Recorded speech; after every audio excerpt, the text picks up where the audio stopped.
Aleluia, glória a Deus. Apocalipse capítulo 2, versículos de 18 até o 20, diz assim: E ao anjo da igreja de Tiatira escreve: Isto diz o Filho de Deus, que tem os olhos como chama de fogo e os pés semelhantes ao latão reluzente.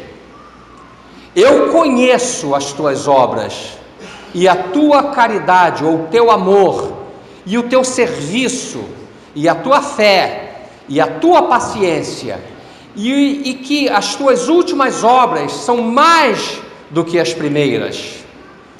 Mas tenho contra ti o tolerares que Jezabel, mulher que se diz profetiza, ensine e engane os meus servos, para que se prostituam e comam dos sacrifícios da idolatria.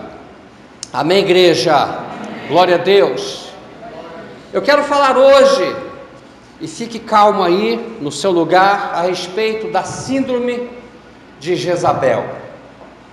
Eu tenho entendido, diante do fato de um Deus glorioso que nós temos, de um Deus sobrenatural que nós temos, uma ação ferrenha de Deus, terrível de Deus, de proteção a coisas que Ele tem nas suas próprias mãos. E a primeira coisa que eu vejo, e eu não me preocupo com notícias do mundo, é que Deus tem uma proteção ferrenha com relação à terra que Ele criou. Essa terra aqui, quem criou foi Deus. De vez em quando a gente ouve notícias que vem um meteoro que vai atingir a terra, que vai acontecer isso, que a terra vai pegar fogo. Eu nem me preocupo, porque ao contrário disso, a Bíblia diz que a terra se encherá do conhecimento da glória do Senhor, como as águas cobrem o mar. Não há destruição, não há meteoro que possa chegar aqui debaixo de uma palavra dessa que é repetida 5 vezes na Bíblia, uma para cada continente, uma para cada atitude ou caracterização de Jesus, que é maravilhoso, conselheiro, Deus forte, Pai da eternidade, príncipe da paz. Ele protege a terra, porque quando dizem que o gelo vai fazer isso, que as ondas vão chegar, não vai chegar, porque Ele protege ferrenhamente a terra. A segunda proteção que eu vejo que Deus faz, e uma proteção ferrenha, é com relação ao povo de Deus. Eu me refiro ao povo de Israel. Deus tem uma proteção com aquele povo, porque há promessas fantásticas, há promessas proféticas com relação a Israel. Israel está no meio das nações. Se você olhar o mapa mundi, ela está exatamente no meio. Israel tem hoje aproximadamente 12 bilhões de pessoas, 12 milhões na verdade, morando lá. É um lugar pequeno, de 500 quilômetros de extensão. Daqui a Volta Redonda tem 180 aproximadamente, não sei. Você imagina, Israel não é uma coisa tão grande, tão enorme. E existe 1,5 bilhão de árabes dizendo que vão destruir Israel, dizendo que vão entrar em Jerusalém, querendo entrar lá e não conseguem entrar, nunca vão entrar, porque Deus ferrenhamente protege o povo de Deus. Não há como eles invadirem. O próprio Irã disse isso. Irã disse que eles não vão se acomodar enquanto não jogar o último judeu no mar. Há promessas e promessas de que eles vão destruir, mas não vão destruir, porque Deus tem uma promessa com aquela cidade e uma proteção ferrenha com relação ao povo de Deus. O povo de Israel passou por guerras e mais guerras, e não foi destruído, porque no meio deles estava o Senhor dos exércitos. Durante 40 anos, o povo passou pelo deserto, onde havia escorpiões, havia serpentes, havia mosquitos, havia pragas, e o povo saiu dali ileso ou ileso. Diz a Bíblia que o sapato não se gastou, a roupa não puiu. Eles andaram aqueles anos todos, e a Bíblia diz que os pés não incharam, porque Deus tem uma proteção para com o povo de Israel. Aqui está uma extensão do povo de Israel nesta noite, que nós somos herança dele, nós fomos enxertados nele. E o profeta de Deus é indestrutível, enquanto Deus tiver com ele um plano sobre a terra. Então você é indestrutível, você está sentado ao lado de uma pessoa indestrutível, atrás de você é uma pessoa indestrutível, à sua direita é uma pessoa indestrutível, à sua esquerda está uma pessoa indestrutível, à sua frente está uma pessoa indestrutível, e está aqui um pastor que também é indestrutível. A terceira coisa que Deus é terrível e é ferrenho é com relação à cidade de Jerusalém, a cidade do grande rei. Quantas nações quiseram destruir, o povo de Israel só foi levado cativo, só foi levado embora quando eles entraram em confronto com Deus, quando eles abandonaram o verdadeiro Deus e foram então servir a outros deuses. Então a cidade foi destruída, mas havia promessa de que a cidade voltaria. Está aí a prova de que Jerusalém é proteção de Deus.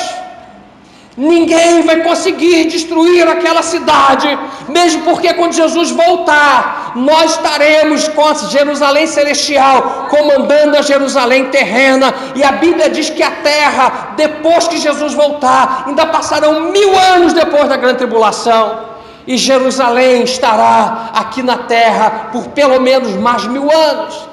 Zacarias capítulo 2, versículo 5, há uma promessa que diz assim: eu serei para com ela, para com Jerusalém, um muro de fogo em redor, e eu mesmo serei no meio dela a sua glória. Essa cidade jamais vai ser destruída. Há uma promessa em Zacarias capítulo 12, versículo 6, que diz assim: naquele dia, porém, os chefes de Judá, como uma brasa ardente debaixo da lenha, e como um tacho entre as gavelas, e à direita e à esquerda, eles consumirão a todos os povos em redor, e Jerusalém será habitada outra vez no seu próprio lugar, mesmo em Jerusalém. A quarta coisa que Deus luta ferrenhamente é com a igreja de Deus. A igreja de Deus está aí. A igreja de Deus dá glória, aleluia, fala em línguas estranhas. A igreja de Deus está viva. A igreja de Deus é indestrutível.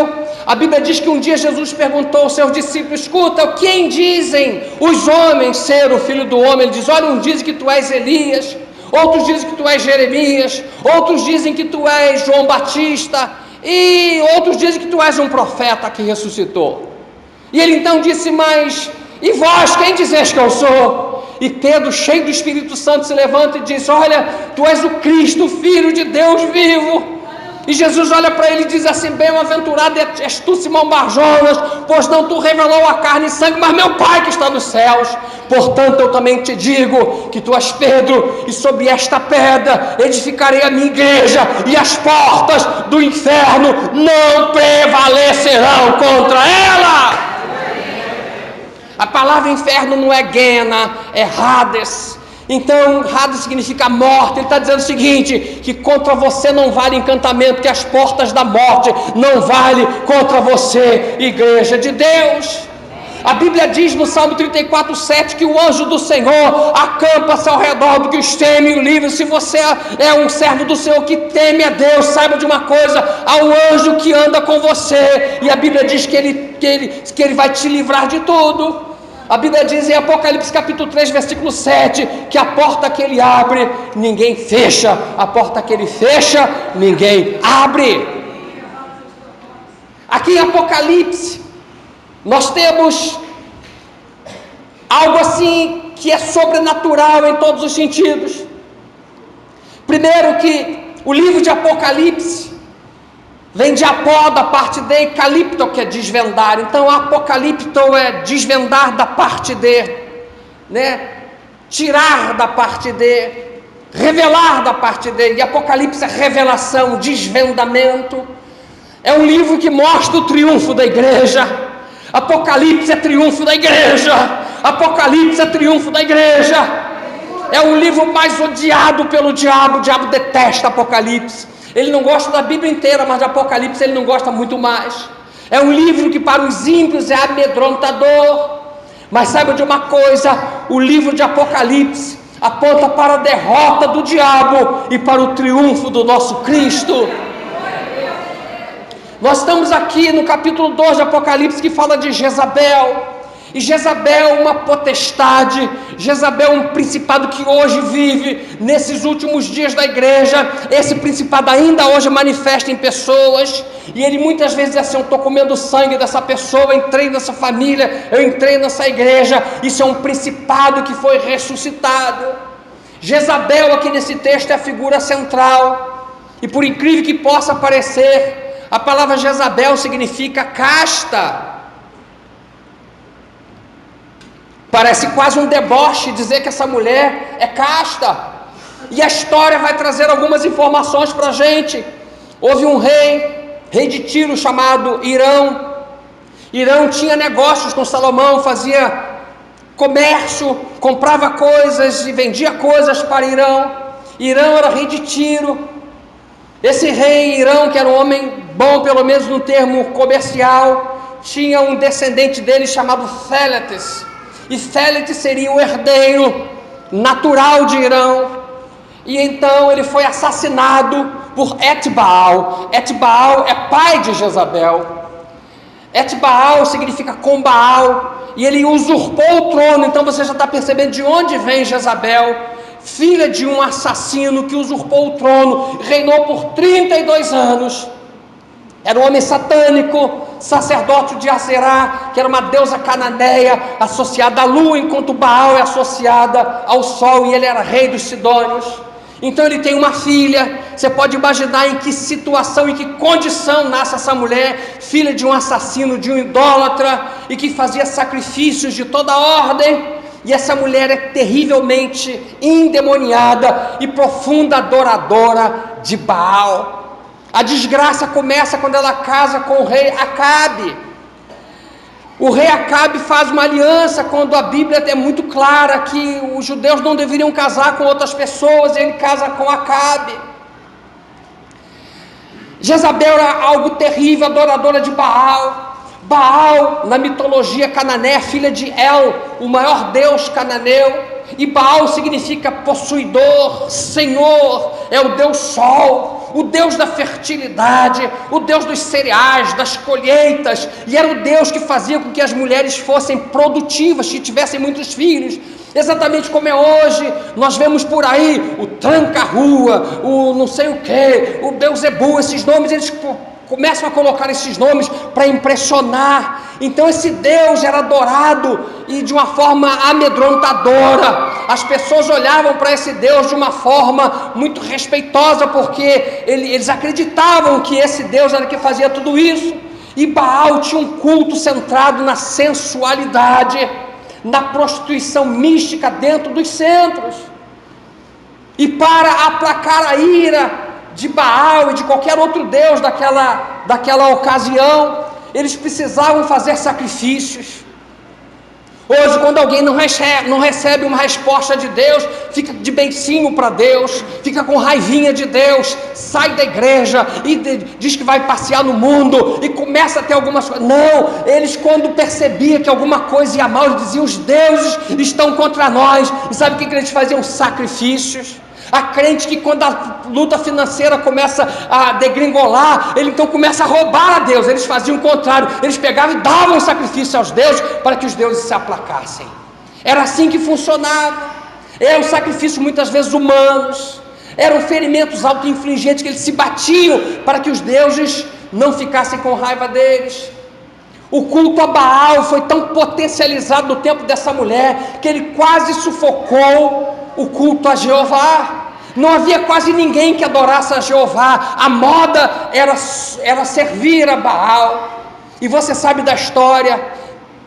Essa mulher sustentava 850 profetas, 450 profetas de Baal e 400 profetas de Azera. Então era 850, você pode imaginar, café da manhã, almoço e janta, e mais um café à noite. e mais as comidas, e mais tudo aquilo que eles precisavam. Eu fico às vezes impressionado como essa mulher era crente em Baal, como essa mulher chega a ser vergonhoso para nós, como ela acreditava, ela bancava com o dinheiro do reino, com o dinheiro dos crentes, ela pegava e bancava esses profetas, alimentava esses profetas, para que eles fossem a comunicação entre Baal e o povo. Não é uma vergonha para nós que tanta gente, servindo ao Deus verdadeiro, continue a roubar a Deus, continue a fechar a mão para Deus, quando nós temos uma mulher aqui, que ela se mantinha fiel em todos os sentidos, e ela sustentava aqueles profetas, para dizer, olha, vocês são o veículo, vocês são a comunicação entre o Deus Baal e nós precisamos de você. Ela investia financeiramente. Para nós isso é uma vergonha. Você sabe que Elias fez uma disputa e fez lá o altar, ele reparou o altar, botou o sacrifício e ele disse, olha, se Baal é Deus e se Jeová é Deus, a gente vai ver agora. E botou ali Baal, os adoradores de Baal começaram a fazer o sacrifício, começaram a fazer as mutilações, as automutilações, clamaram até meio-dia, e você sabe que quando Elias então clamou a Deus, então fogo desceu, e quando o fogo desceu, o povo então começou a clamar e a gritar, só Jeová é Deus, ou só o Senhor é Deus, só o Senhor é Deus, e Elias deu uma ordem para que matassem todos aqueles profetas no ribeiro de Quizon. Quizon significa tortuoso, então as pessoas de vida tortuosas foram mortas no rio tortuoso. Então, quando nós olhamos para isso, nós então imaginamos o seguinte, então acabou, agora houve uma grande vitória. Eu quero te dizer o seguinte, querido, o diabo não desiste da sua vida. Eu conheço duas pessoas que não desistem da tua vida, Deus e o diabo. O diabo luta para te derrotar e Deus luta para te levantar, e quem vai vencer é você, que vai dizer assim, eu vou me levantar, porque maior é Deus, só o Senhor é Deus, só o Senhor é Deus, só Jeová é Deus. Lá na frente, há uma outra mulher chamada Atalia, que se autoproclamou rainha. Quem é essa Atalia? Filha de Jezabel, esposa de Jorão. O culto aí ressurge. E você vê que o diabo então é insistente. Olha que vergonha para nós. Quantas vezes nós deixamos para lá. Eu já vim aqui à igreja pedir tantas vezes, ou já fui à igreja, quem está ouvindo essa pregação pelo YouTube, mas sabe de uma coisa, eu já fui lá, já tentei, não deu certo. Não, aqui esse culto em que pese os 450 profetas de Baal, os 400 profetas de Císera na história terem sido mortos, assassinados, o culto ressurge dentro de Israel. O diabo é insistente, querido. Ele nunca vai querer largar a nossa vida até o dia que nós formos arrebatados, e aí ele não vai ter mais que chegar perto da gente. Havia um sacerdote naquela época, de novo um sacerdote chamado Matã. Então o povo entrou e matou aquele sacerdote. Então você diz, agora acabou. Mas não acabou. Um pouco mais tarde, no tempo de Acás, de novo surge o culto a Baal. O diabo é insistente. Ele quer acabar com a sua vida, mas não vai acabar. Ele quer acabar com a igreja, mas não vai acabar, porque maior é Deus. O Deus de Israel está nesse lugar. O Espírito Santo domina sobre a sua vida. É Ele o provedor da sua vida. Ele é o Deus de cura, Ele é o Deus de bênção sobre a sua vida. Quais são as características dessa potestade, desse principado? Ele tem algumas características interessantes. A primeira característica desta potestade, desse principado, é destruição dos profetas. A coisa principal é destruir um profeta. É por isso que você vê hoje tantos pastores abrindo mão, porque foram atingidos por essa potestade. Quantos pastores têm largado o evangelho, porque da mesma forma que essa potestade atuou dentro do reino, às vezes dentro da igreja, essa potestade consegue influenciar pessoas, consegue desanimar pessoas, e muitos pastores, muitos líderes têm voltado atrás. Então a primeira coisa que eles querem é destruir os profetas, mas nesse lugar ele não vai destruir nenhum dos profetas, nenhum dos pastores, nenhum líder de célula, nenhum diácono, nenhuma diaconisa. Ele não vai destruir, porque hoje essa síndrome vai cair, esse principado, essa potestade vai cair na sua vida, amém? A outra característica é que esse principado, essa potestade, ela procura o ponto fraco do líder. O ponto fraco do líder pode ser sexo, o ponto fraco do líder pode ser dinheiro, O ponto fraco do lírio pode ser orgulho, pode ser altivez. Há pessoas que não conseguem lidar com o sexo, e eu conheço pessoas assim, provavelmente você conheça, que ele fraqueja nessa área, ele de vez em quando ele se sente meio atraído, e ele está sempre fraquejando, e ele tenta levantar de toda forma, não consegue, mas sabe de uma coisa, ele às vezes é assim, mas o coração dele é de Deus. Davi se enfraqueceu nessa área, mas o coração dele é de Deus, e há tantas pessoas fortes nessa, que não dá o coração para Deus. Pode ser que ele tenha problema com dinheiro, porque às vezes quando criança não sabia lidar com dinheiro, quando jovem também não, solteiro também não, quando casou não sabe lidar, e às vezes não sabe lidar com dinheiro, é a fraqueza dele, ou então o orgulho, ele chega numa posição, esse orgulho mata a vida dele, ou altivez. Então esse principado começa a procurar o ponto fraco, mas eu tenho uma notícia para você. A Bíblia diz em Romanos capítulo 8, versículo 1, portanto, nenhuma condenação há para aqueles que estão em Cristo Jesus, aqueles que não vivem segundo a carne, mas segundo o Espírito. Então nenhuma acusação cabe sobre a sua vida, nenhuma acusação cabe sobre o seu ministério, sobre a sua família. A outra característica é perseguição aos fiéis. Tem algum fiel nesta noite aí? Sabe que o diabo não gosta da sua fidelidade, ele detesta a sua fidelidade, isso ele fez dentro do reino, mas ele vai ficar no lugar que é dele, que é debaixo dos nossos pés. Deixa eu dizer uma coisa a você, querido, que é muito importante. Quando você estuda as mitologias nórdica, mitologia grega, mitologia cananeia, que no caso aqui, mitologia africana, que aparecem aqui esses ídolos, você vai ver algumas características interessantes, e todas essas pessoas que servem esses deuses têm problemas muitas vezes com esses deuses. E como é que eles resolvem isso? De que forma que eles resolvem? Quando existe uma catástrofe, quando aqui existe uma catástrofe, quando no Brasil existe uma catástrofe, nós normalmente acusamos a Deus, nós perguntamos por que Deus deixou isso acontecer, e eu já vi crente dizer isso. Por que Deus deixou isso acontecer? Por que Deus deixou aquele avião cair? Por que Deus deixou isso acontecer ali? Por que aquela bala perdida pegou alguém? Por quê? Sabe o que eles faziam quando havia uma catástrofe? Eles faziam sacrifícios. Eles apresentavam sacrifícios dizendo: os deuses estão com raiva da gente e nós precisamos fazer um sacrifício. Querido, quando der tudo errado, a Bíblia tem uma palavra para isso: em tudo dai graças, porque esta é a vontade de Deus. Comece a glorificar a Deus e dizer: Senhor, eu te agradeço porque eu estou passando por isso, mas independente do que eu estou passando, o Senhor está comigo, que a tua palavra diz que o Senhor nunca vai me deixar, nem nunca vai me abandonar. Quando havia fome, havia escassez financeira, e quando há escassez financeira, o povo de Deus, a primeira coisa que rouba é o dízimo, paga as contas e segura o dinheiro, não posso dar, e são os ladrões de Deus. Mas quando havia fome, eles faziam sacrifícios, ele apresentava o sacrifício para dizer: os deuses estão com raiva da gente, então está deixando a gente com fome, vamos oferecer um sacrifício para que eles fiquem calminhos. Quando acontecia seca, que não chovia, não fazem como se faz no interior do Nordeste, aquelas procissões clamando a deuses, ou então pessoas que reclamam: Deus, onde você está? Não, eles faziam sacrifícios. Quando eles iam fazer uma viagem, eles então faziam um sacrifício para que a viagem saísse bem. Quantas pessoas saem de casa e não oram? Quantas pessoas ao saírem de casa não dizem assim: Senhor, eu estou saindo agora, me guarde, cuide da minha vida, e não ora?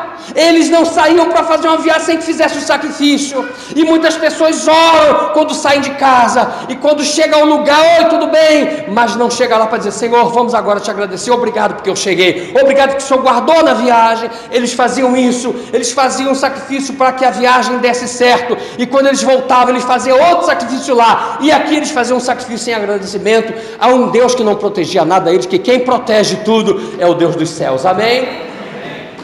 Quando eles queriam uma vida de paz, sem guerra, eles faziam sacrifícios. Quando eles iam para a guerra, e na cabeça deles, quem promulgava a guerra, quem mandava sair a guerra eram os deuses. Então, antes de sair para a guerra, eles faziam sacrifício para que eles dessem bem na guerra. E quando eles voltavam da guerra, eles faziam sacrifício em agradecimento aos deuses. E eles pegavam todo o despojo e faziam uma oferta a Deus, ao Deus deles, a esses deuses. Você está entendendo como nós aprendemos, como eles tratavam esses deuses? E você pode dizer assim, mas eram deuses bons, vamos ver se é. Primeiro, esses deuses, dentro da mitologia, se você estudar, você vai ver. Esses deuses eram vingativos.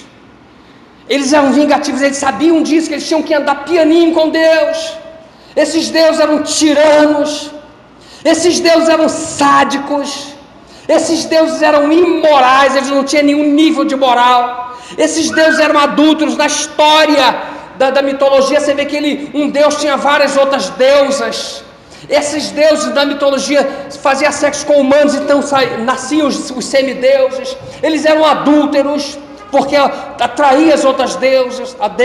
Eles eram prostitutos. Eram deuses sem nenhuma compaixão, sem nenhum amor.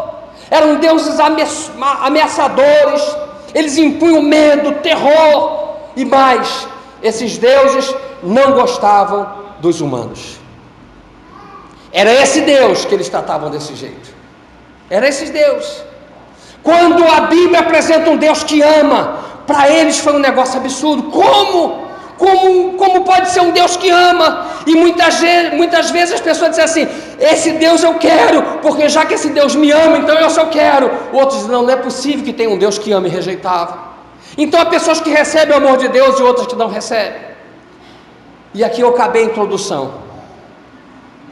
Agora eu vou começar a pregar, amém? Amém. Posso começar a pregar? Amém. Nós chegamos então aqui a Tiatira, essa igreja, e que tinha uma mulher que se devotava a Baal. Deixa eu dizer uma coisa, quando as 7 cartas foram escritas, e que Deus escreve a carta a Éfeso, ele diz assim, tenho porém contra ti, Éfeso, que perdeste o primeiro amor. Você fazia de um jeito, você vinha à igreja todo dia, chovia, fazia sol, você estava na igreja, você me adorava, você ouvia louvor o dia inteiro, você falava de mim o tempo inteiro, e você perdeu o primeiro amor. Com tudo que você fez, você perdeu o primeiro amor, e eu tenho contra ti. Você imagina Deus sendo contra a gente. A carta de Esmirna, ele fala de um sofrimento, diz assim, ser fiel até a morte, vai ter sofrimento, e eu vou te dar a coroa da vida.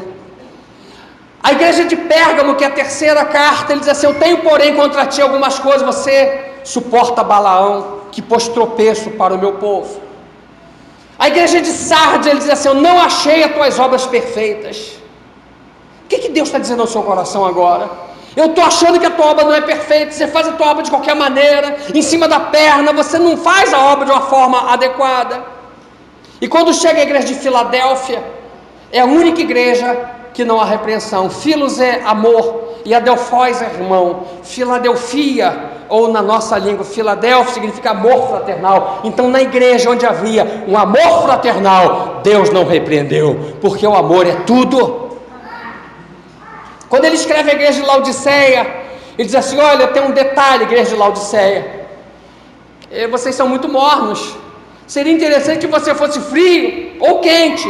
Já que você é morno, eu vou te vomitar da minha boca. O verbo emel significa cuspir, vomitar, esvaziar conteúdo do estômago. Você está me dando nojo, você está me fazendo mal. Então chegamos aqui a Tiatira, e se você olhar a Tiatira tinha um trabalho exemplar, tinha um trabalho tremendo, mas apesar de todo o trabalho que ele fazia, a Bíblia ainda diz assim, tenho porém contra ti o quê? Que você tolera a Jezabel. Deixa eu dizer um princípio para você, as nossas obras não anulam o zelo de Deus pela sua igreja. As nossas obras não anulam o zelo de Deus pela sua noiva. Nós podemos fazer tudo, mas Ele tem zelo de Deus. Mas eu trabalho para o Senhor o tempo inteiro, mas isso não anula o zelo que Ele tem pela igreja. Nada substitui a comunhão que Ele quer diariamente ter conosco.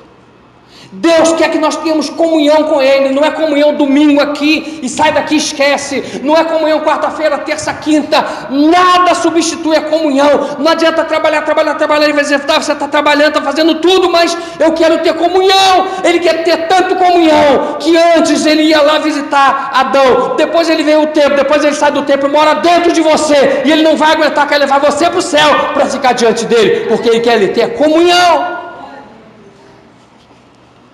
Essa igreja tinha algumas coisas muito positivas, mas Deus disse: olha, você está tolerando Jezabel, você tolera essa mulher. E ele disse assim: olha, eu conheço as tuas obras. Existem dois verbos na Bíblia que sempre voltam, que significa conhecer. O primeiro é gnosco e o segundo é oida. São dois verbos que significam conhecer. O gnosco significa um progresso no conhecimento. É como uma criança que começou a aprender a escrever e ela ainda não conseguiu chegar lá, então ela está no gnosco. Quando ela aprende a escrever, então ela sabe tudo. É aquela pessoa que começou a fazer faculdade, mas está nos primeiros anos, mas ainda não se formou, então é gnóstico, tem o entendimento ainda em forma crescente. Quando ela se formar, então ela vai conhecer tudo. O outro verbo, oida, significa plenitude de conhecimento, conhecimento perfeito. Para você entender esse verbo, lá em João 8,55, Jesus está numa disputa lá com os judeus, falando a respeito de Deus, e os judeus achavam que conheciam Deus. Então Jesus vira para os judeus e diz assim: vós não o conheceis, e usou o verbo gnóstico, quer dizer, vocês não começaram a conhecer. Jesus, imagina isso para um judeu: vocês nem começaram a conhecer, agora eu conheço-o, e usa o verbo oida. O que ele está dizendo é o seguinte: vocês nem começaram a conhecer, agora eu o conheço plenamente, eu o conheço totalmente, eu o conheço profundamente, eu o conheço completamente, inteiramente, perfeitamente, eu conheço. Porque esse verbo oida, que ele está dizendo que conhece as obras dele, vem de dentro do âmbito da percepção do conhecedor, é um conhecimento profundo, enquanto o gnóstico é o conhecimento periférico. Em Mateus 7,23, eu vou falar daqui um pouco de novo nesse texto, a Bíblia diz que as pessoas chegaram para Jesus e disseram assim: Senhor, não profetizamos nós em teu nome, não expulsamos demônio, não fizemos grandes maravilhas, grandes sinais. E Jesus vira-se para ele e diz assim: naquele dia eu vos direi abertamente, nunca vos conheci. Ele usa o verbo gnóstico. Eu nunca tive um relacionamento aprovador com vocês. Eu nunca iniciei um progresso. Ele nunca iniciou um progresso de conhecimento. Quando Jesus vai falar das 10 virgens em Mateus 25, no versículo 12, ele diz assim: em verdade vos digo que não vos conheço. E ele usa o verbo oida: eu não conheço vocês em profundidade, porque há pessoas que não permitem que Deus os conheça na profundidade. Então ele diz: eu não conheço vocês. Diz para as 10 virgens: vós não tendes um relacionamento comigo. Mas eles disseram: mas lá em Mateus nós não profetizamos, não expulsamos, não fizemos muitos milagres, que é dinamis. E ele disse: eu nunca vos conheci. Muito bem, feito esse preâmbulo, aqui em Mateus 2, em Apocalipse 2,19, a Bíblia diz que Jesus vira para aquela igreja de Tiatira e diz assim: eu conheço as tuas obras, e usa o verbo oida. Eu conheço em profundidade. Escute, tudo que você faz, Deus conhece inteiramente. Tudo que você faz, Deus conhece completamente. Deus sabe se você pode vir à igreja ou não pode. Deus sabe se você pode sair com tempestade ou se não pode. Deus sabe se você está cansado ao ponto de não poder ir à igreja ou não pode. Ele sabe tudo. Ele sabe da maneira que você faz. E olha bem o que ele vai dizer que sabe. Sabe na profundidade do verbo oida. Eu conheço as tuas obras. A palavra lá é ergon. Ergon de ergometria, um trabalho físico. Você faz um trabalho ergométrico de força física, que mede a sua força física. Ergon. Eu conheço o seu trabalho. Está dizendo para a igreja de Tiatira assim: eu sei do trabalho que você tem, eu sei da luta que você tem, eu sei que você tem caminhado de uma forma difícil, eu sei que chovendo você vai à igreja, eu sei que você faz de tudo para me servir. Eu conheço, eu sei profundamente. Amém, igreja? Amém. Eu também conheço o teu amor, que lá no grego é agape. Eu sei que tudo que você faz é por amor. Você não faz para aparecer, você não faz para agradar a B ou C, nem o pastor, nem ninguém. Eu sei que você faz porque me ama. Ele está dizendo isso para Tiatira, e eu quero que ele esteja dizendo isso para você agora. Eu conheço a tua obra e eu conheço o teu amor. Outra coisa que ele também diz que conhece, ele diz assim: eu conheço o teu serviço. E serviço aqui é diaconia. Eu conheço a sua diaconia, viu, diáconos? Eu conheço, eu sei o que você faz, eu sei de que forma você lida com a igreja, eu sei de que forma você lida com a minha obra, eu sei de que forma você está lidando com as minhas coisas, eu sei, eu conheço o seu serviço, o serviço que você me presta. Outra coisa que ele diz que conhece, olha, profundamente eu conheço a sua fé, Piscis, eu sei que você está dando tudo errado, mas você continua crendo, e você tenta de cair de lá, e bate, a porta está fechada, mas você tem fé, e sem fé é impossível agradar a Deus. Ele diz, eu conheço a tua fé, eu estou vendo o que você está fazendo por fé. E ele ainda diz mais uma coisa, eu conheço a tua paciência. Em outra tradução diz perseverança. O verbo ripomeno significa permanecer. Se vós permanecer em mim, ripomeno, permanecer perseverantemente. E aqui a palavra ripomene é uma perseverança. Não está dando certo, mas você persevera. E você já clamou a Deus, a vitória não veio, mas virá. A resposta não veio, mas virá. A luta não terminou, mas vai terminar. A porta de emprego não saiu, mas vai sair. A promoção não saiu, mas vai sair. A cura não chegou, mas vai chegar. Eu creio. E ele sabe, eu estou vendo a sua perseverança. Eu estou vendo que você vem todo dia e você vem crendo nisso. Ele diz mais uma coisa interessante. Ele diz assim, e as tuas últimas obras são mais do que as primeiras. Alguém que começou e cada dia a obra fica melhor, a despeito de toda a situação, a obra fica melhor.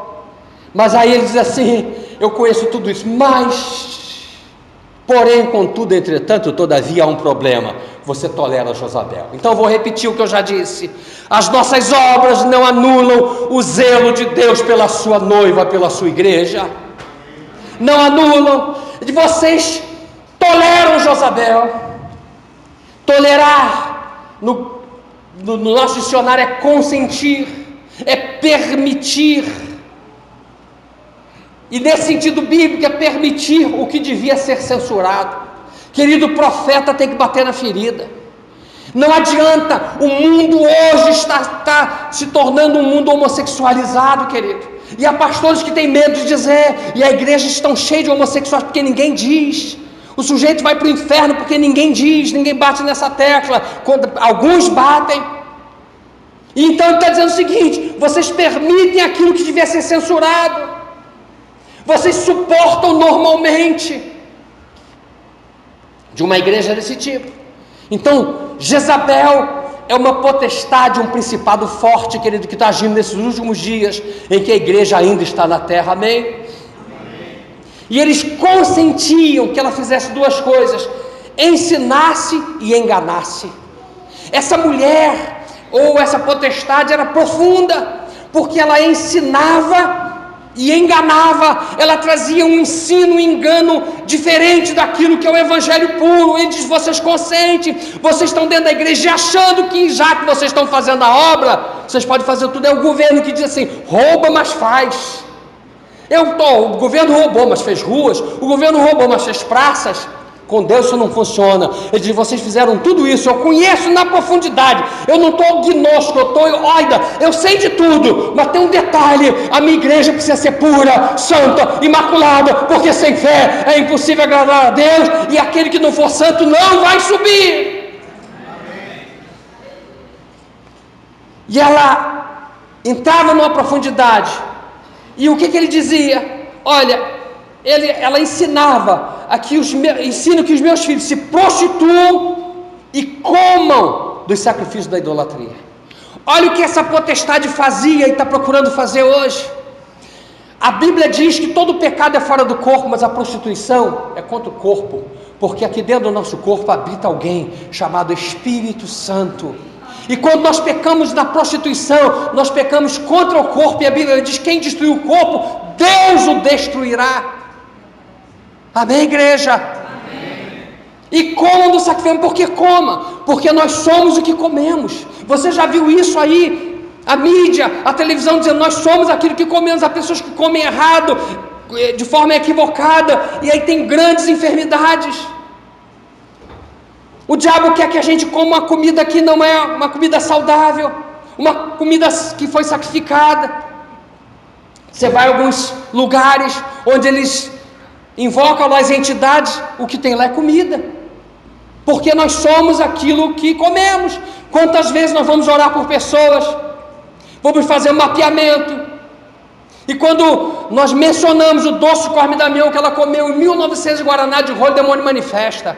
Quantas pessoas têm problema de útero, inflamação, porque comeu lá atrás doce Corme Damião e nunca se arrependeu, nunca disse: Senhor, me perdoa porque eu comi aquele doce, me perdoa porque um dia eu fui numa quermesse, eu fui em algum lugar e comi algo que foi oferecido aos deuses. Querido, o nosso Deus é santo, Ele é puro, Ele não abre mão disso.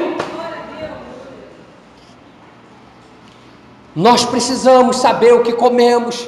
É por isso que a Bíblia diz: comem tudo que se vende no açougue. Então ele diz assim: quando você recebe a comida, ora. Tem gente que nem ora nem na hora da comida.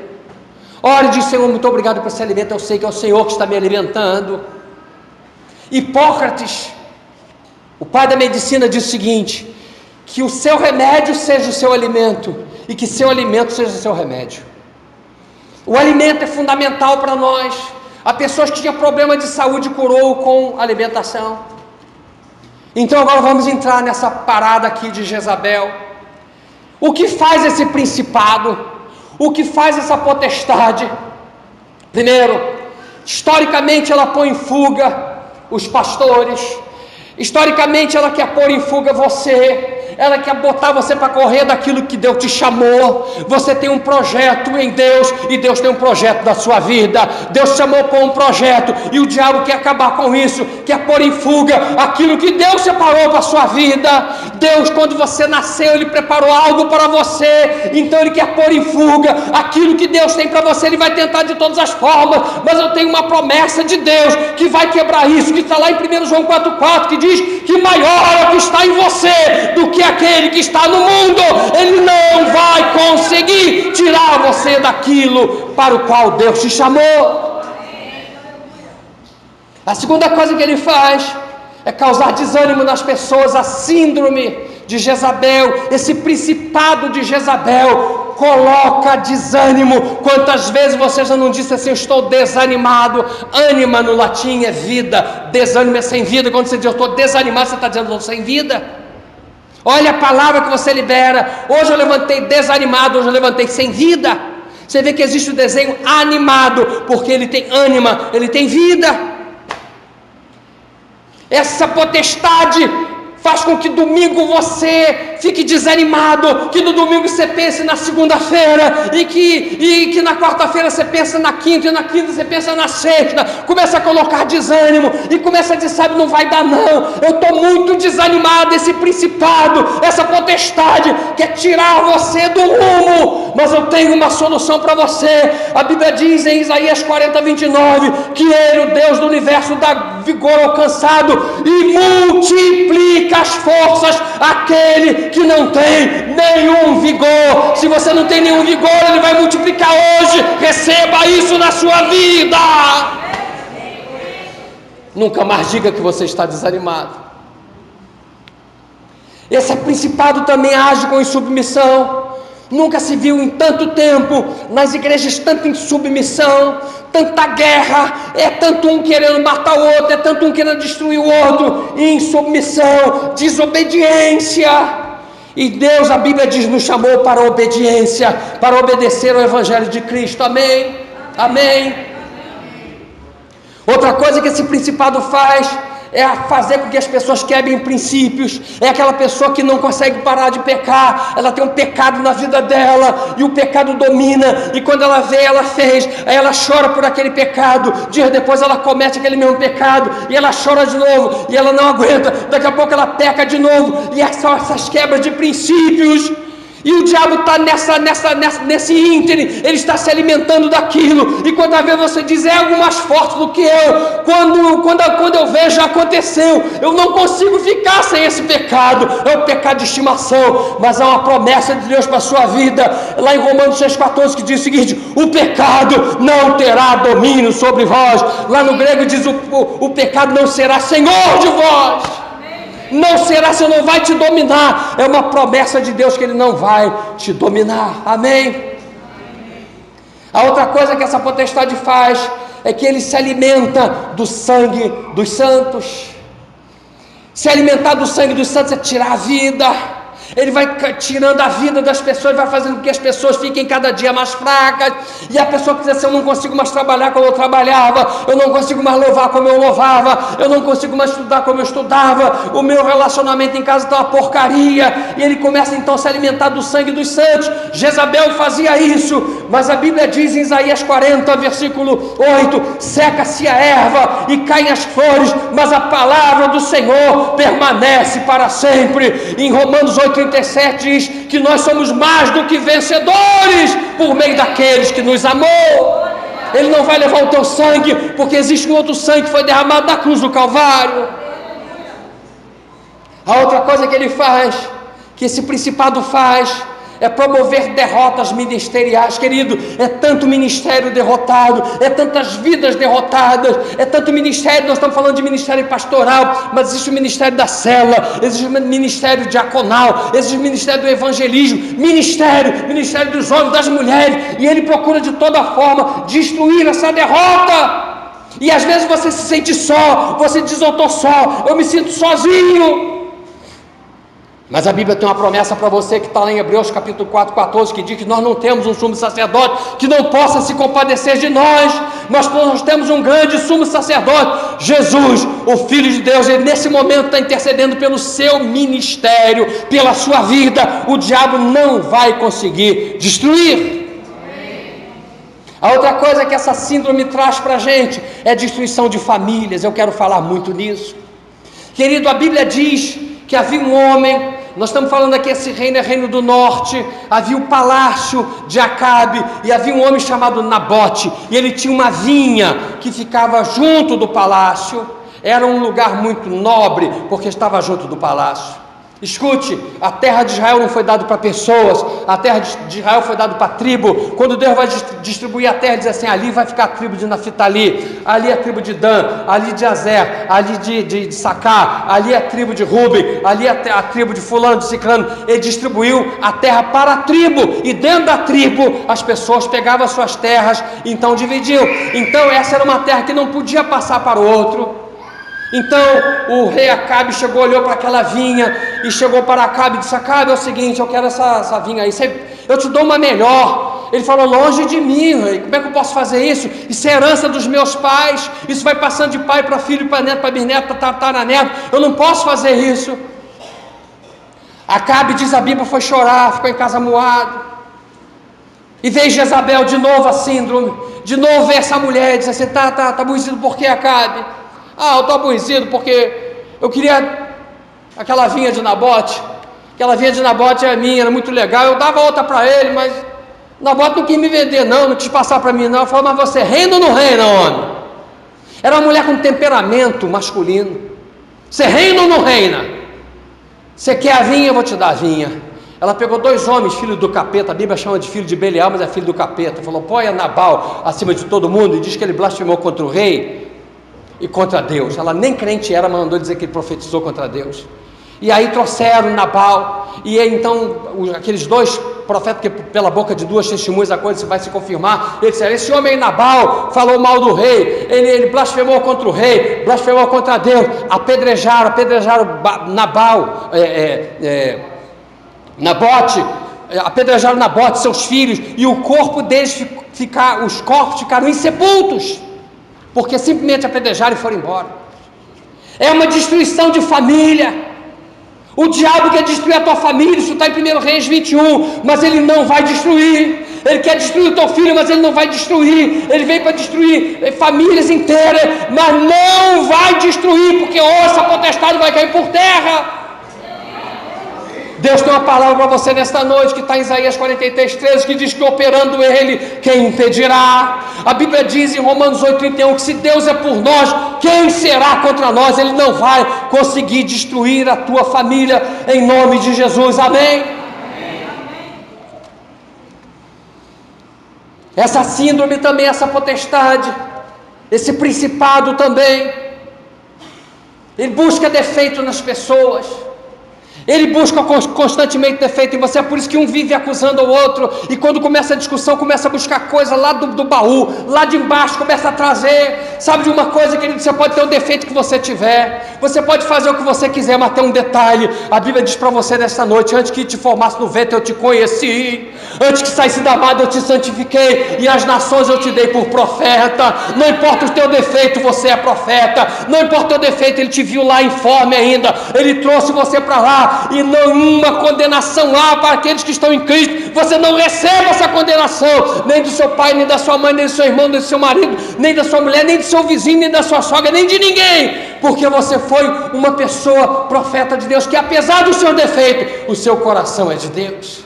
Tanta gente tem o coração perfeito, mas não dá o coração para Deus, e tantos imperfeitos dão o coração para Deus. Aliás, nós damos o coração para Deus exatamente por sermos imperfeitos, e assim nós precisamos dele.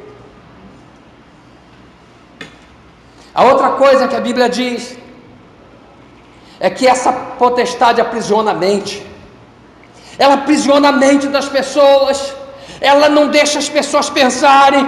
Há pessoas que só pensam mal. Ela está em casa e de repente ela começa a pensar no mal, e ela começa a pensar: o filho saiu, ela está pensando que o filho pode voltar e pode ser assassinado.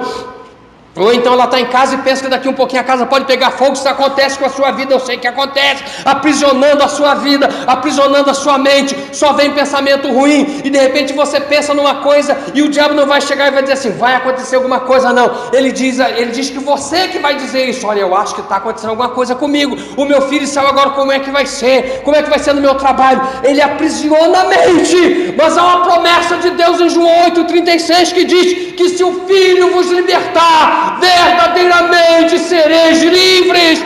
Hoje eu declaro a sua mente livre. Em paz também me deitarei, também dormirei, porque só tu, Senhor, me fazes repousar em segurança. Salmo 4,8. Deito, logo pego no sono. Ainda que eu andasse pelo vale da sombra da morte, não temeria mal algum, porque o Senhor está comigo. A tua vara e o teu cajado me consolam. A outra coisa que essa potestade faz é o aprisionamento da alma. Pessoas que têm a alma amargurada, ela está sempre para baixo, ela está sempre amargurada, ela está sempre achando que está todo mundo contra ela. A alma está amargurada. O poeta, o profeta, o salmista diz: porque estás abatido, ó minha alma, ó minha alma. Mas eu tenho uma palavra, Deus vai me usar nessa noite para dizer para você o que está em Isaías 61:1, que diz assim: o Senhor me enviou a proclamar liberdade aos cativos e abertura da prisão aos presos. A tua alma está livre hoje. Existem almas presas, alma que tudo que vai fazer já vai achando que não vai dar certo, e quando chega lá dá errado, e ela diz: eu sabia que estava errado. É a principado e a potestade de Jezabel tentando manipular a sua vida, mas ela vai cair do cavalo nessa noite. Existem pessoas que têm a vida financeira amarrada. O diabo, esse principado também causa miséria. Assim como ele causou miséria lá na vida daquele homem, ele causa também miséria. Um dia desse chegou lá em casa um rapaz, e ele faz capina, e ele é muito bom. Ele é rápido. E ele chegou lá em casa esses dias. Um dia ele chegou, eu falei assim: olha, não vem hoje não, vem amanhã.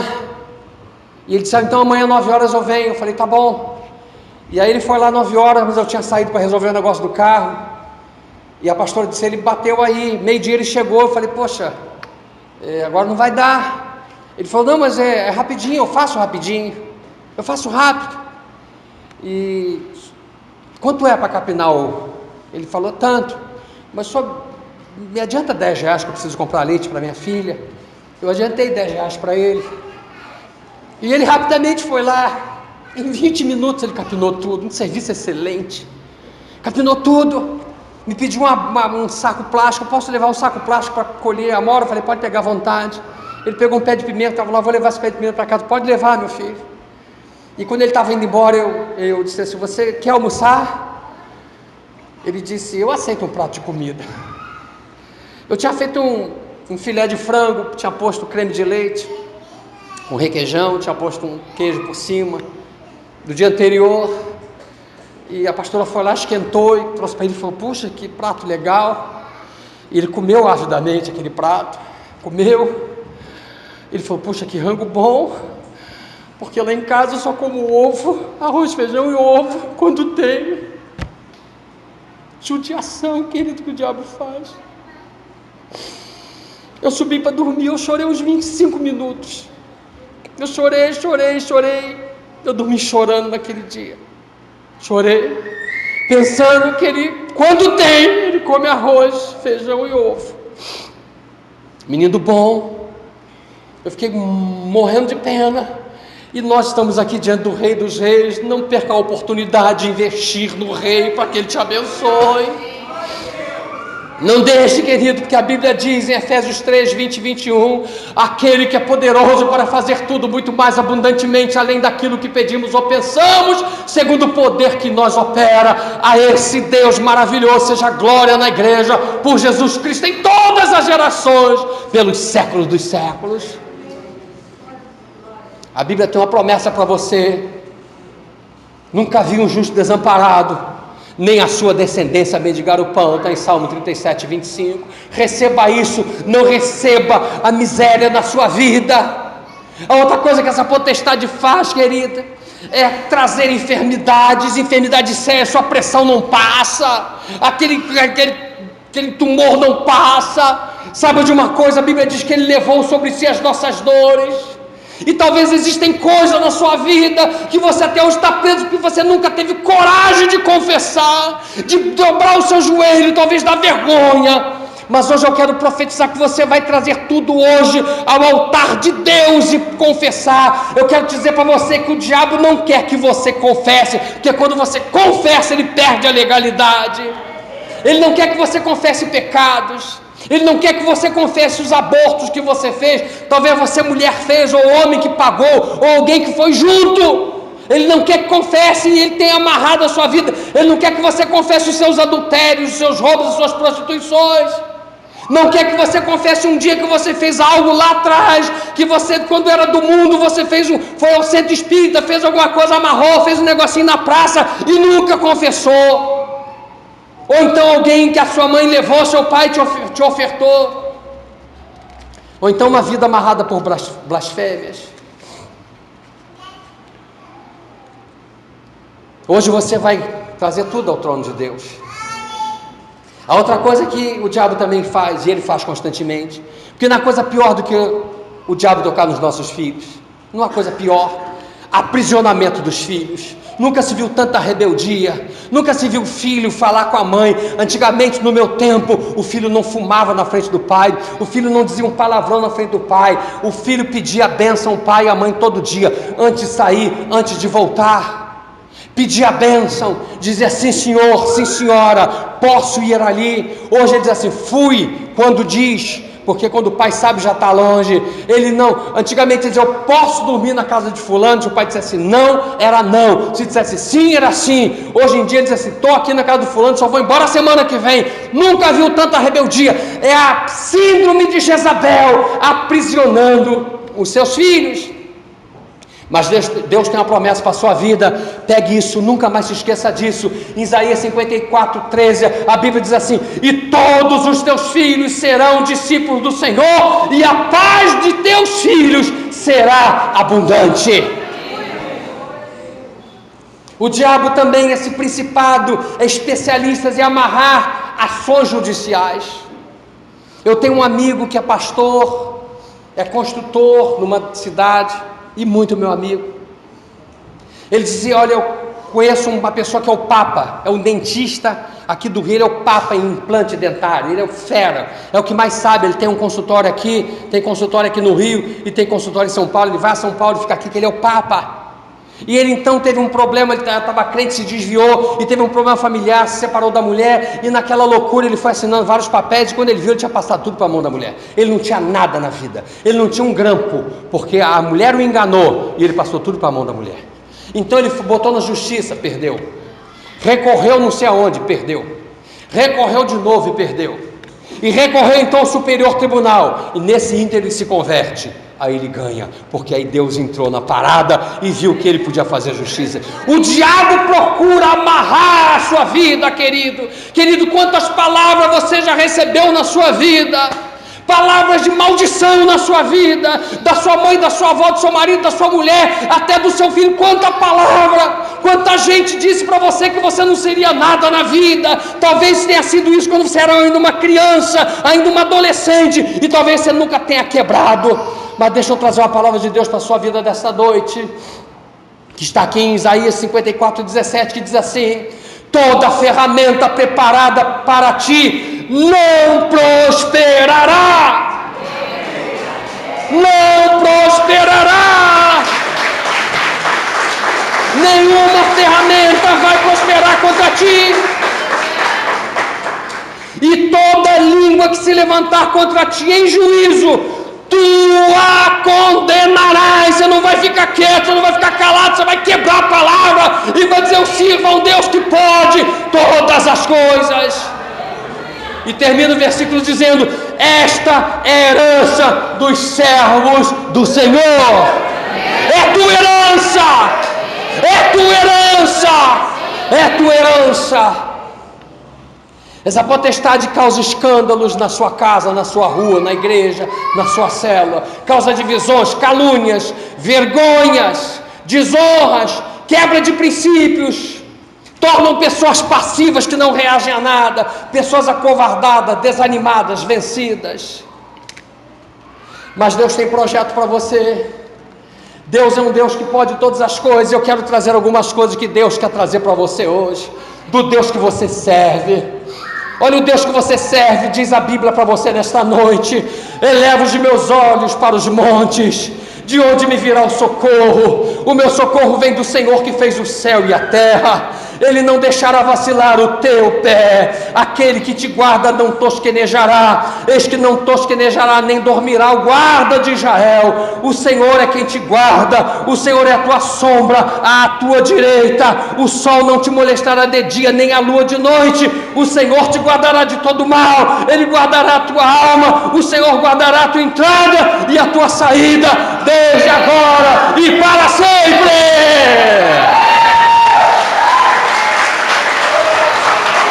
Aleluia! É por isso que você está aqui, e a Bíblia diz assim: alegrei-me quando me disseram: vamos à casa do Senhor. Os nossos pés estão dentro das tuas portas, ó Jerusalém. Jerusalém está edificada como uma cidade bem sólida, aonde sobem as tribos do Senhor como testemunho de Israel, para darem graças ao nome do Senhor. Pois ali estão os tronos do juízo, os tronos da casa de Davi. Orai pela paz em Jerusalém. Prosperarão aqueles que te amam, Jerusalém. Haja paz dentro de teus muros e prosperidade dentro dos teus palácios. Por causa dos meus irmãos e amigos direi: haja paz em ti. Por causa da casa do Senhor nosso Deus, buscarei o teu bem. Deus tem mais uma promessa para você que diz assim: os que confiam no Senhor serão como o monte Sião, que não se abala, mas permanece para sempre. Como estão os montes à roda de Jerusalém, assim o Senhor está em volta do seu povo, desde agora e para sempre. Porque o cetro da impiedade não permanecerá sobre a sorte dos justos, para que o justo não estenda as suas mãos à iniquidade. Faz o bem, ó Senhor, aos bons e aos retos de coração. Quanto àqueles que se desviam para os seus caminhos tortuosos, levá-los ao Senhor, com os que praticam a iniquidade. Essa é a promessa de Deus sobre a sua vida, amém? Talvez você hoje tenha entrado aqui meio caído, meio para baixo. Então deixa eu dizer o que Deus tem para a sua vida também, nesta noite. Talvez a sua alma esteja amargurada, mas a sua alma vai sair daqui hoje curada, amém? Diz a Bíblia assim: como o servo brama pelas correntes das águas, assim suspira a minha alma por ti, ó Deus. A minha alma tem sede de Deus, do Deus vivo. Quando entrarei, me apresentarei ante a face de Deus. As minhas lágrimas servem de mantimento de dia e de noite, por quando me dizem constantemente: onde está o teu Deus? Quando me lembro disto dentro de mim, derrama a minha alma, pois eu havia ido com a multidão com eles à casa de Deus, com voz de alegria e louvor, com a multidão que festejava. Porque estás abatido a minha alma, e porque te perturbas em mim? Espera em Deus, pois ainda o louvarei na salvação da sua presença. Oh meu Deus, dentro de mim a minha alma está abatida, portanto lembro-me de ti desde a terra do Jordão, e desde o Hermon, e desde o pequeno monte, pois tu és o Deus da minha fortaleza. Porque me rejeitas? Porque me visto de luto por causa da opressão do inimigo? Envia a tua luz e a tua verdade, para que me guie e me leve ao teu santo monte e aos teus tabernáculos. Então irei ao altar de Deus, do Deus que é a minha grande alegria, e com harpa te louvarei. Ó Deus, Deus meu, porque estás abatido a minha alma, e porque te perturbas dentro de mim. Espera em Deus, pois ainda o louvarei. Ele é a salvação da minha face e o meu Deus. E a última palavra que Deus tem para a tua vida diz assim: Deus é nosso refúgio e fortaleza, socorro bem presente na angústia. Pelo que não temeremos, ainda que a terra se mude, e ainda que os montes se transportem para o meio dos mares, ainda que as águas rujam e se perturbem, ainda que os montes se abalem pela sua braveza. Há um rio cujas correntes alegram a cidade de Deus, o santuário das moradas do Altíssimo. Deus está no meio dela, não será abalada. Deus a ajudará ao romper da manhã. As nações se embraveceram, os reinos se moveram. Ele levantou a sua voz e a terra se derreteu. O Senhor dos exércitos está conosco, o Deus de Jacó é o nosso refúgio. Vinde e contemplai as obras do Senhor, que desolações tem feito na terra. Ele faz cessar as guerras até o fim da terra, quebra o arco e corta a lança, queima os carros no fogo. Aquietai-vos e sabei que eu sou Deus. Serei exaltado entre as nações, serei exaltado sobre a terra. O Senhor dos exércitos está conosco, o Deus de Jacó é o nosso refúgio. Glória a Deus, glória ao Pai, glória ao Filho, glória ao Espírito Santo. Vamos ficar de pé, querido. Hoje é dia de nós destronarmos esse principado da sua vida. Hoje é o dia de nós acabarmos com esse principado que tem tentado e às vezes tem conseguido amarrar a sua vida. Enquanto nós estivermos ouvindo esse louvor, você pode sair do seu lugar, e vir se prostrar aqui e dizer: essa minha prostração aqui diante do altar de Deus é para acabar com esse principado na minha vida.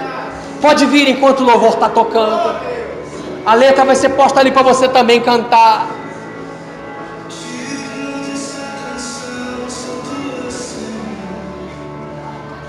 Digno,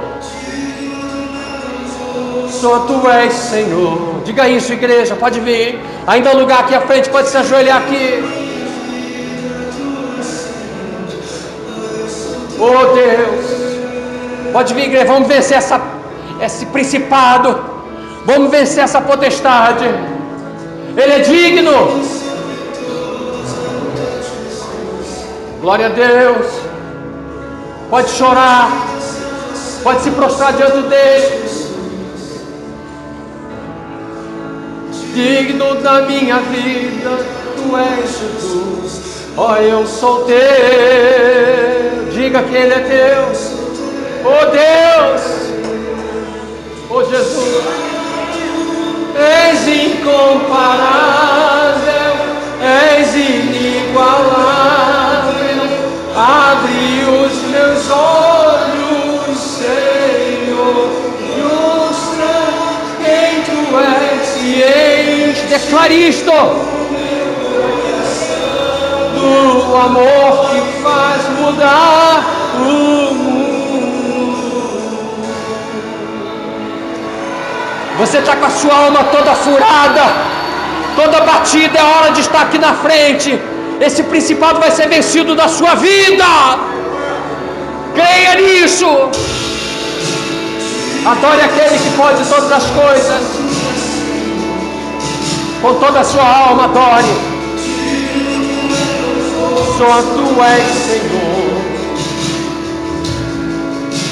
Filho da minha vida, Tu és Senhor.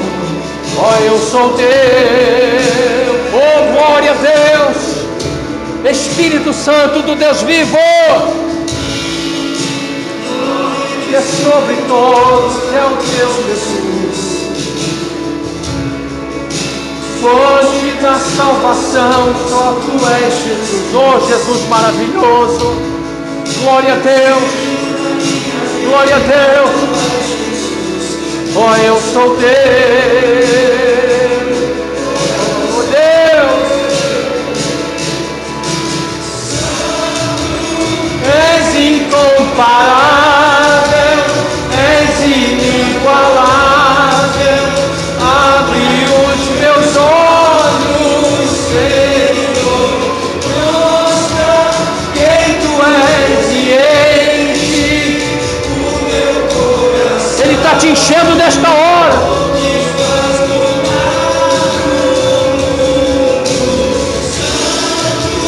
Ele é incomparável. Oh, Deus inigualável.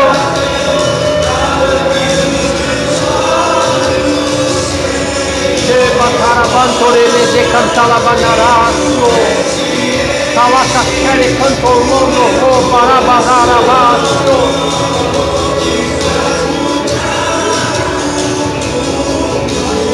Ele vai mudar a sua vida hoje aqui. Ele vai alterar a sua vida. Ele vai mudar a sua vida hoje. Creia nisso. Creia nisso, Ele vai mudar a sua vida. Ele vai pegar a sua alma hoje. Ele vai fazer um milagre na sua alma hoje. Chore na presença dEle. Chore na presença daquele que pode te curar.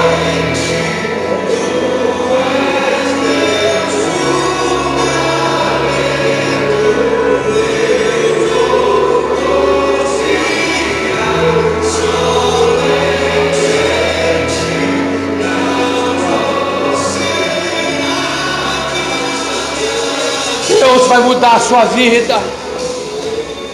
Esse louvor vai ficar tocando baixinho. Você vai estar meditando nessa letra. Enquanto o louvor estiver tocando baixinho, Deus vai fazer uma obra na sua vida, querido. Deus vai estar atuando na tua vida, querido.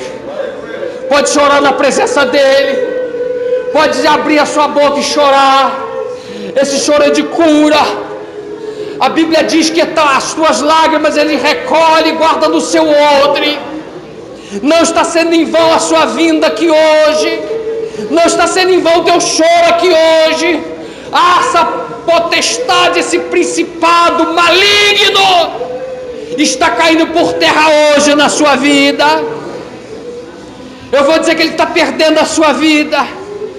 A sua vida está entrando numa dimensão muito maior nas mãos do autor da sua vida. Ele está perdendo o domínio das suas finanças hoje. Ele está liberando cura para a sua vida hoje. Você vai sair daqui, você vai sentir que esse principado, que essa potestade não conseguiu manter aquela enfermidade que estava sobre você. Recebe. Deus está visitando a sua casa agora. Está fazendo uma obra lá na sua casa. O seu filho não é difícil não, Deus vai trazê-lo. Ele vai atrair aquele moço para cá, aquela moça para cá. Ele vai fazer uma obra sobrenatural. Quem disse que o seu marido é difícil? Nós colocamos barreiras, mas esse principado, essa potestade está sendo derrotada agora. Esse casamento não vai ser desfeito não. As palavras liberadas estão agora sendo destruídas. Pode começar agora a trazer a presença do Senhor, dizer: Senhor, eu quero quebrar toda a palavra que eu liberei, tudo aquilo que eu disse, todo o pecado que eu cometi. O Senhor da vida está aqui, Ele está te olhando. Os anjos do Senhor estão passeando neste lugar agora, eles estão te tocando nesta hora, querido. Você não está sozinho, você não está sozinha. Deus está liberando bênção para a sua vida. Quem é essa potestade? Porque a Bíblia diz que operando Deus ninguém pode impedir. A Bíblia diz que se Deus é por nós, quem será contra nós? Aquele que nem mesmo o seu próprio Filho poupou, antes o entregou por todos nós, como não nos dará também com Ele todas as coisas? Os céus estão se abrindo neste lugar, as bênçãos de Deus estão caindo sobre a sua vida neste lugar. Receba essa palavra profética. A sua vida vai mudar hoje, e você continua num posicionamento com Deus, dizendo: Deus, eu preciso te servir de uma forma mais íntegra, segundo a integridade com que o Senhor trata a minha vida. Ele é o provedor da sua vida. Eu quero te abençoar, eu quero orar por você. Eu quero hoje liberar uma palavra profética sobre a sua vida. Coloque a mão no seu coraçãozinho. Eu quero orar como seu profeta nesta hora. Você que está ao alcance dessa palavra, eu quero abençoar a sua vida também. Vai respingar em quem ouvir essa mensagem. Deus da vida, Deus da provisão, Deus da cura, Deus de deuses, Senhor de senhores, Deus Pai, Deus Filho, Deus Espírito Santo, aqui está o teu povo, aqui está a tua grei, aqui está a tua noiva, prostrada diante de ti, tanto choro, tanta lágrima, tanta confissão, tanto arrependimento. Isso não é em vão, isso não vai passar em branco diante de ti, meu Pai. Todas as coisas estão agora diante de ti, as lágrimas já foram recolhidas até o teu trono, e o Senhor hoje vai liberar a bênção sobre a vida dos teus filhos, e esse principado nestas pessoas que estão aqui, e em quem com fé ou pela fé receber através desta ministração, onde quer que essa ministração for e onde quer que essas pessoas chegarem, essa ministração vai fazer efeito, não somente hoje, mas para sempre, porque a tua palavra não perde o vigor, independente da data, independente do tempo. Eu abençoo a vida de cada um, eu libero a palavra de vida sobre a vida de cada um, eu libero que todas as empresas estão desatadas agora, em nome de Jesus, que as tuas finanças estão desatadas agora, que os teus filhos estão livres agora, e que a bênção chegou à tua casa, a bênção chegou ao teu leito, a bênção chegou à tua empresa. Eu declaro isso nos céus dessa cidade. E é por isso que desta forma nós vamos orar a oração de Jabez, de uma forma sobrenatural, a oração que tem abençoado a nossa vida, a oração que você vai orar junto comigo agora, a oração que diz: tomara que me abençoes, que me alargues as fronteiras, que seja comigo a tua mão, que me preserve do mal, de modo que não me sobrevenha aflição. Eu também quero orar e declarar que ao sairmos daqui não haverá bala perdida, nem assalto, nem tentativa de assalto, nem colisão, nem queda, nem atropelamento, nem luxação, nem torção, nada, absolutamente nada vai te atingir. Eu declaro que os anjos de Deus já desceram com armas espirituais, com veículos espirituais, para te proteger no caminho até a sua casa, pegando o teu ônibus, você andando, Senhor, no teu carro, indo para a tua casa, e quando chegar à tua casa estará cercada com os mais poderosos anjos guardando. Eu declaro uma semana de vitória. Aonde você for, a bênção de Deus irá contigo. Onde você tocar, a bênção estará contigo. Deus é o Deus que abre prisões. Deus é um Deus que abre prisões. Deus é um Deus que abre prisões. Deus vai abrir prisões e muitas prisões nesta noite. Receba isso na sua vida. Deus é o Deus da bênção. Eu declaro uma semana de vitória. Onde você colocar o teu pé, a bênção vai se estabelecer. Eu declaro que o Deus de Israel está aqui. O Deus de Abraão, de Isaac, de Jacó, de Elias, de Jeremias, o Deus de Davi, o Deus de Paulo, o nosso Deus, o Deus da comunidade evangélica Ebenezer, o Deus da sua igreja, onde você estiver, está aqui para te abençoar. Se você crê nisso, se você recebe isso, se expresse com toda alegria diante daquele que vive e reina, diante do Messias de Israel. Mais forte este aplauso, dê um grito de vitória. Deus te abençoe, em nome do Pai, do Filho e do Espírito Santo. Amém.